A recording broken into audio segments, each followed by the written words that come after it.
What's going on YouTube? This is Amos Bro, and in this video we are looking at another anime in the Crunchyroll Reviews series. Yes, this is episode 13. The series we are looking at is called Monthly Girls Nozaki-Kun, or Gekkan Shoujo Nozaki-Kun, whichever you prefer. Now the story revolves around a couple of different people, and a couple of different pairings if you want to go there. Who we have? Well, our first person is named Yumataro Nozaki. Now he is the title character. He is also a manga artist. He secretly goes by the name Sakio Yumano. He is also the object of the affections of another of the female lead character. Her name is Chio Sakura, and she is known by wearing ribbons on the side of her head, almost like the buns that a certain pigtailed young lady wears in Sailor Moon. Then you have Mikoto Mikoshiba. We call him Mikorin. He has a very unique character trait. He is a ladies' man. However, he embarrasses very easily. So it's like he'll put on a suave attitude, and 5 seconds later go find him in a fetal position in a corner somewhere. He's almost like a subdued version of Tamaki Suo. And that's a pretty actually accurate way of putting it, if you ask me. Then we have Yuzuki Seo. Okay. Jock. That's what you need to know. But she has a second half of her personality. Actually, a lot of the characters have a second part of their personality, like Mikorin. In Seo Yuzuki's case, check this out. She is a jock. She likes to do athletic and physical things. But she also is a very talented singer. They call her the Lorelei of the Glee Club. She's a very good singer. She is the object of the affections of someone who is on the basketball team, who we're going to get to in a minute. Then we have, we did Seo Yuzuki, Yukashima. Here's an interesting one. Her and Hori, or Hori Masayuki. Let's talk about these two. You want to talk about a pairing. Okay. Yu is the prince of the school. But she is also the thorn in the side of Hori. Big time. Big time. She's as smart as a tack. She's the top of the class, but she finds every way she can to needle him. And it drives him crazy, trust me. Hori, not to take this slightly, whenever he gets a chance to reprimand her, he actually gets physical. Now, let's take away suspension of disbelief for 30 seconds. I believe no man should ever raise a hand to a woman. I also believe it should be the other way around. No woman should ever hit a man. You understand what I'm saying? So, I understand that this is a fictional universe. At the same time, let's say, for the sake of discussion, a 12-year-old is watching this and they see a man beating the piss out of another woman because she gets beat up pretty good a couple times. I wouldn't stand for it. I don't think anybody else should. But that's just me, of course, and I'm the one doing the review here. Now then, the last one is Hirotaka Wakamatsu. He is a member of the basketball team, and he is the object of the abuse, quote-unquote, and the affections of Seo Yuzuki. Well, actually, it's the other way around. He likes Seo. And I'm not sure if I'm pronouncing it right. It's spelled S-E-O, so I'm just pronouncing it phonetically the way I would look at it. Now, I should mention, by the way, about Nozaki. He is the author of a manga called Let's Fall in Love. Two of those characters are actually important to our story. Their names are Mamiko and Satoru Suzuki. Now, Satoru Suzuki is voiced by Mamoru Mayano. No, I'm not kidding. So Mamoru was in, let me think. He's in this, marginally. He's in Free, Eternal Summer. He's in Book of Circus. He was in, God, what was the other one? Oh yeah, Tokyo Ghoul. And he's going to probably be back in that. Oh, and he's probably also going to be, of course, this coming winter or spring or whatever, he's going to be in Unipre. That man don't play, does he? Whew. No wonder he's a well-known Seiyu voice actor in Japan, eh? For you video gamers, by the way, he also played Riku in Kingdom Hearts in the Japanese dub if you ever played it. So, yeah. Anywho, there's a story that goes on between these two, and it's sort of progressed through the series in different ways. I should also mention, by the way, before I forget, Mikoshiba is actually the model for one of the characters in the Let's Fall in Love manga. Now you're probably thinking, well, it's the dude, right? No. Wishful thinking. It's Mamiko. Yes, the female. Matter of fact, all the figurines that he has are Bishoujos. Yes, they're all females. Which makes things actually kind of interesting when he's trying to come up with poses for modeling. Now let's talk about the characters in this respect, because they have different sides of their personality. I mentioned, Mikoshiba. Mikoshiba, he claims to be a ladies' man. He's kind of suave, but he's also a bit of a coward. Okay? He embarrasses easily. If we look at, say, I don't know. Let me think of it. Let's take you. Kashima. She is the princess of the school, and then she can turn that charm on to a man or a woman. Which makes me kind of wonder if they indirectly imply that she's bisexual. I mean, that's not a big... Believe me when I tell you I don't give a shit about that. But it makes me wonder if they imply that about her without telling you she is. You get what I'm saying? They do let you know she's tone deaf. Like, she tried singing in front of Sarah one time, and, well, she sucked. Let's put it that way. Hard. Hori is interesting because he's not really aggressive towards anybody but you. But that's partially because she skips out a lot. She skips out and she just finds ways to needle him. Although I will say, I'm letting this be known now, no man should ever hit a woman, no woman should ever hit a man. Do you understand what I'm saying? That's a two-way street. If women don't want to be abused or assaulted or looked at or whatever, men deserve that. It's equal. There's no way looking around it. There just isn't. So when you see Hori beating the piss out of her, some people might say, oh well, he's just doing that because he loves her and he has a funny way of showing it. I don't care. It's just one of those things. Now, does that ruin the story for me or the series for me? No. Because the way they did the episodes was they introduced the characters like two at a time, or they took a couple episodes and they didn't introduce another.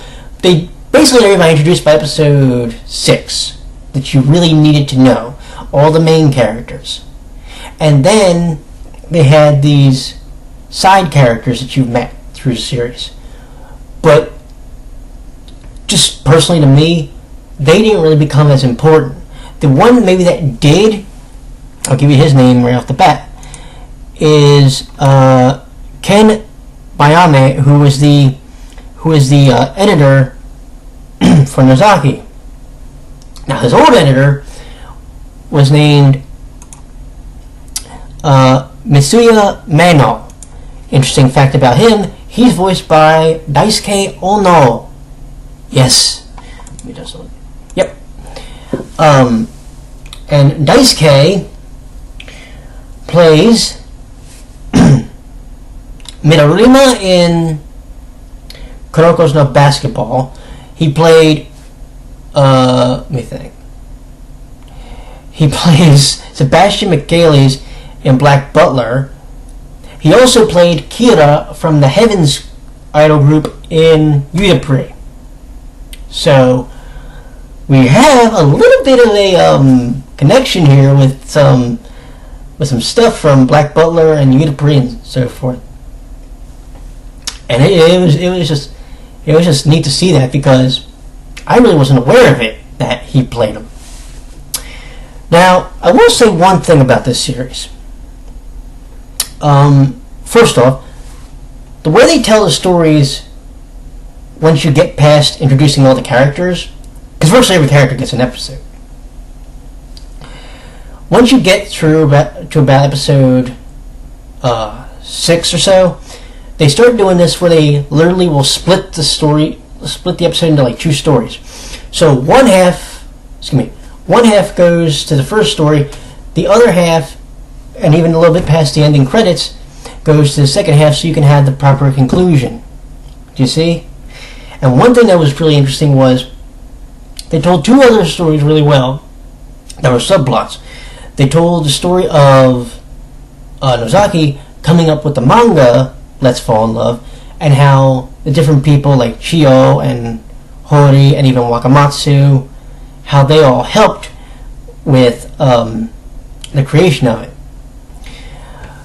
But then, you know, they would tell another story which would go for the rest of the episode, and maybe even building to the play at the end that they were building the stage for. Even though we never really got a proper resolution now, which kind of sucked. But they did a thing where they would do a second story and they would play that one out through the rest of the episode. It was really neat how they did it. And so you got to see different characters and how they would operate in different scenarios. One thing I wasn't a fan of. They took this one character. Her name was... excuse me. Her name is Yukari Mayako. She has a bit of a tanuki fetish. Okay, that sounds wrong. She's obsessed with the tanuki dolls. So she would put them in all her mangas. Anyway, they mentioned her in, like, I want to say episode 5, and they may show her in that episode. But then you don't see her again till like episode 10, and they give her an entire story. And I legitimately forgot that she was part of the story at all, because they didn't really show her much after that one episode.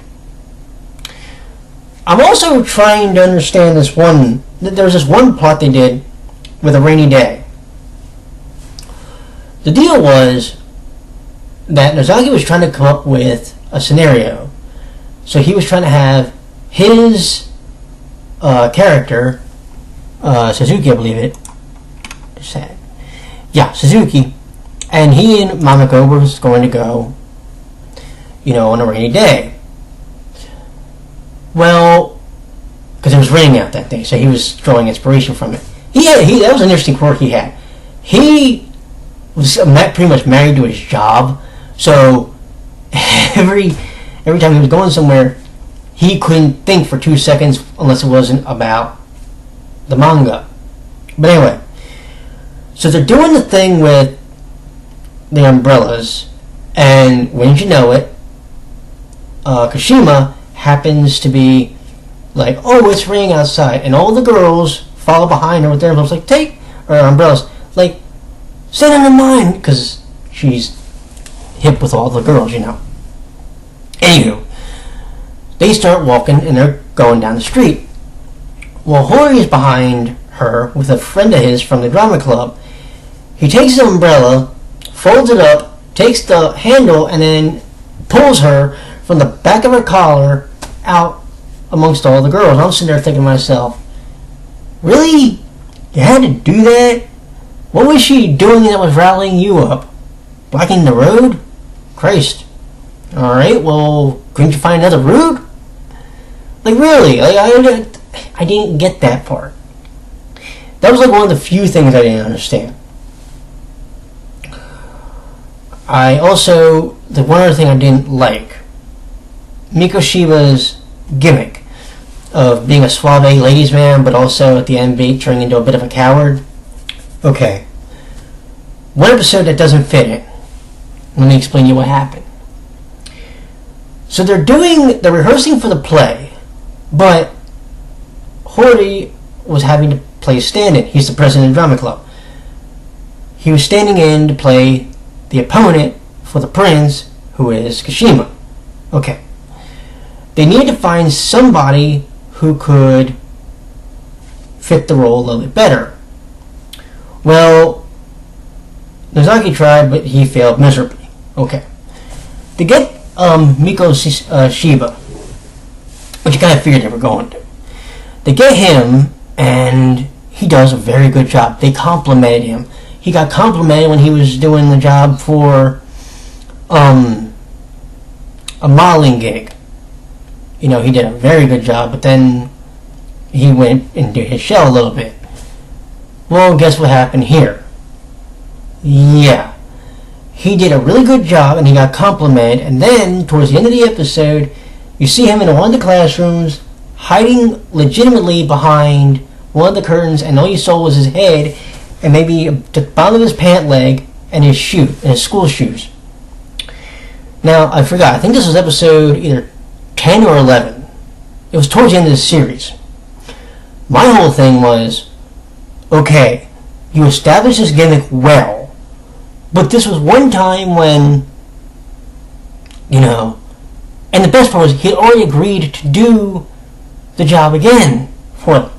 So I'm sitting there thinking to myself, why are you acting this way again? And I'm thinking to myself also, it's how many episodes in and you're doing this? Do you see what I'm saying? They couldn't let go of that character of that character trait for whatever reason. They couldn't let you be like, he's cool! He did this for me, he's going to do this again, he's going to knock it out of the park. No, they had to remind you that he had that coward's trait. Alright, whatever. Now, does that kill the series? Absolutely not. There was a lot really good. I was having to hold back laughing God knows how many times because of how brilliantly they laid out the routines, it seemed. I friggin' loved it. And I'm going to tell you right now, you need to go to Crunchyroll. You need to go watch it because you're gonna piss yourself laughing so hard. I think it aired at 3:05 every Sunday on TV Tokyo, which also aired, by the way, the anime for Jamaica Murder. And you need to go watch this, and you need to go enjoy it, because I'm not usually the biggest fan of slice of life animes, and this is more or less, they classify it as a romantic comedy, which it is, but it also has that slice of life thing. And I'm not the hugest fan of that genre because of Lucky Star. It may have left me a bad taste in my mouth. But this one, whew, man, you gotta go check it out, because it's actually really, really good, really well done. The characters are well done. The story, if you can make it, the stories they tell in each episode are well done, and you just need to see it. 12 episodes should take you no less than 2 days to do, unless you watch 3 a day. So, with that being said, that wraps up another edition of the Crunchyroll Reviews. I'd like to thank you for watching this, and we will see you on Thursday when we do the next anime which will be Vampire Knight Guilty, in other words, Vampire Knight Season 2. I'm looking forward to that one. You take care of yourselves. I will see you on Thursday.